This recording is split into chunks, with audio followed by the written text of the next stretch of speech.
Will, I just thank God for you. Thank you for spending time with us and joining the dfree movement. Oh man, thank you for having me. What I love about what you do is that you really resolve the issue of gentrification. So let's talk about how you actually got started in this business. So I was a banker by that's what I like, banking. And banking you get certain clients, and there was a client of mine who led me to the book, the Rich Dad Poor Dad, Robert Kiyosaki book. I'm sure you read it. I'm looking at you now. Great book. Great. So he gave me the foundation of how passive income works. So my first move was a 4-family house. I had horrible credit. Before I went to college, I had bought some Timberlands, and a pair of Timberlands turned in about $4,000. So when it was time for me to buy a house, they explained to me that I owed that amount of money. That's why my credit score was so low.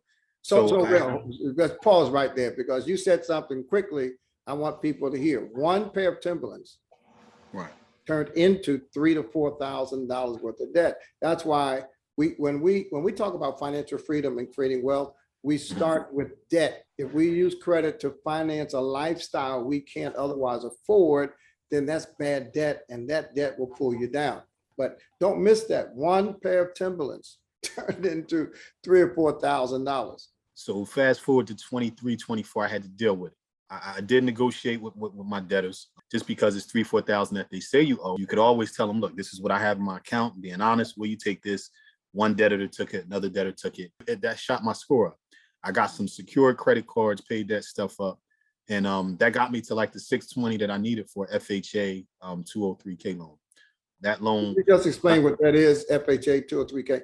Sure. So the FHA 203K gives you money to buy the house, and it also gives you money to renovate the house. Right. So I only had to put 3% down. I bought the house. It was a 4-family house. I bought the house with, I think, about whatever 3% of $115,000 is. I still didn't even have all of that. FHA allows you to accept gift funds. So my mother patched up the deposit for me to get the house. I bought the house with total about $8,000. I put the down payment down. I put $50,000 into the house. That was the renovations on it. So I bought it for 115, put 50 in it. Now note, at the time there's four units and a storage place in the back. So each of the units rented out for, I think, $900 a piece. But I lived in one of the units, so I didn't have any rent to pay. Right. So $4,000 coming in. The mortgage was about $1,200, $1,300 a month. I didn't live lavish at the time, and I still worked at the bank. Right. And I was teaching part-time at a behavioral school. So I got to the point where I had about 9 properties, and I might have been cash flowing anywhere around $8,000 a month. This was all in 2 years. And I figured out I may not have to go back to work again. So I went to the bank. I asked them to go part-time. I said, I just need my benefits. They told me no. Went back to the bank the next day. They said, guess what, Will? We got your benefits for you. I said, it's too late. I got them that night. So that was the end of me, like, working for someone else. Now, how old were you then? I was 26. Right. You were a young guy. That was how I started. After that, what I figured out, in order to do real estate, I needed to know finance the most. So then I became a loan officer. So I started originating loans. After about 6 months of originating loans, I then bought my own mortgage branch, which was an Apex mortgage branch. It was a company down in Florida that allowed you to franchise for free. So I had a mortgage company, and outside of that, I was also doing my real estate deals. I had a feeling. I said, you know what I'm going to do? I'm going to start 3 businesses at once, but they're all going to be involved in real estate, but they're going to be set up as an integrated platform. I wanted a property management company that could manage the properties for the people I sell it for. I already had the mortgage company, and then I had a construction company that I all tried to start, at the same time. When I did that, the idea was do turnkey real estate. So for people who wanted to buy real estate, they didn't have to learn every little piece about how to do real estate. They could basically just go to my company, buy a property, everything's there for them. So that was a huge success. So that's where we started doing a whole bunch of properties in scale. We were selling properties over the internet from Trenton to people in Hawaii, Australia, all those things there. And they were buying right over the internet from African-American inside the hood.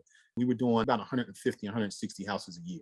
That lasted until about 2017. And now I still have the business, the Holly Nance Group. We don't do as many. We'll probably do 80 to 100 properties a year. Out of the 100 properties, we'll split them up into 3 parts. Say 50% of them, we will buy these properties, renovate them, and resell them to a homeowner. I see. The other 25%, we will buy them and we will rent them out to someone who wants to rent. Now, the other 25% of the properties we get, we sell them off wholesale to other investors who want us to find properties for them. They'll pay us a fee and we just dish them off property. You just buy and sell. I just buy them and sell them. Are you using the investors' money to buy the houses, or you buy with your own money and then you sell? So in New Jersey, you can't do that anymore. That's when you need supporters, investors, people to come in and help you out. You know, we appreciate your support, but you need investors to do that, to come in and buy those properties and resell them, because you can't use the investors' money. You need capital inside the business to do it. Sure. So are you using any institutional financing? We do use commercial lenders who fund the renovations that we do and the purchasing of the properties. Yeah, that's great. And let's talk about that, because you perfected the art of raising money. How do you convince people to invest in your business? I mean, I'd say the thing about raising money, people do give money to your business, but they give money to you, the person. Sounds cliche, but you got to be a quality individual.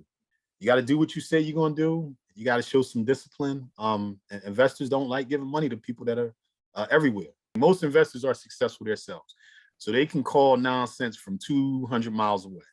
But I think going out there asking for money prematurely is people's biggest issue, and it's where they get cut off at, and then it becomes a lack of confidence because they weren't ready to go and raise money, and then they go out and get defeated because they prematurely did it. But they really could go raise money if they built up that foundation. I think really your platform really puts people on. I mean, getting debt free, I think, is the first step towards asking someone for some money. Yeah, that's right. I mean, no serious investor is going to invest in someone who is sloppy, whose credit is bad, who pay late fees all the time.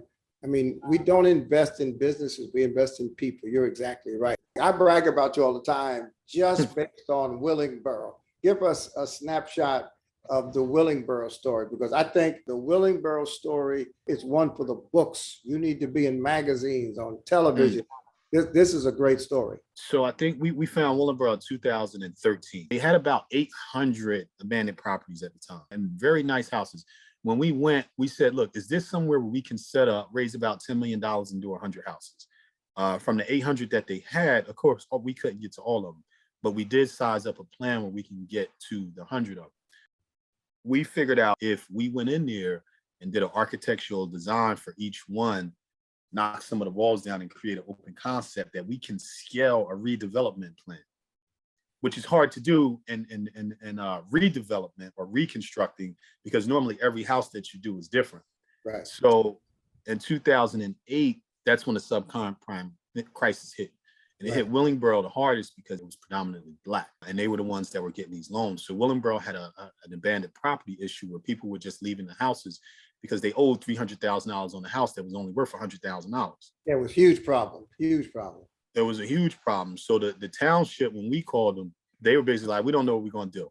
We were able to do over 100 houses, where we bought them from REOs, word of mouth, and we bought some of them via short sale. When we went into Willingboro, the median house price fixed up was around $160.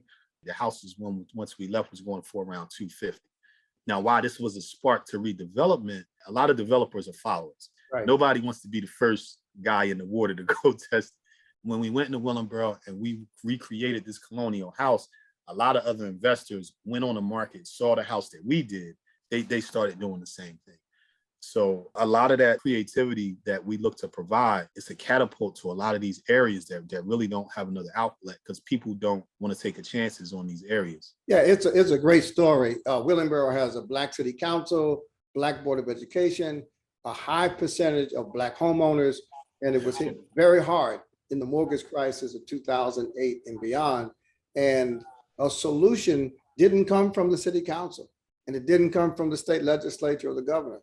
It came from an entrepreneur who has a passion for his community and has a willingness to work hard and has a business model in his mind. But listen, well, first of all, thank you for giving me an opportunity to invest in a very valuable and important and lucrative enterprise. And thank you, moreover, for understanding the value of our dfree movement and your willingness to contribute in ways that can not only benefit communities, but help younger people or older people who are having to shift in this new economy and figure out ways to replace income from jobs that'll never come back and ways to add supplementary money to the income they make on their jobs. So thank you so much, Will, Holly. Thank you. And I look forward to working with you. Thank you. I appreciate it. Yes, sir.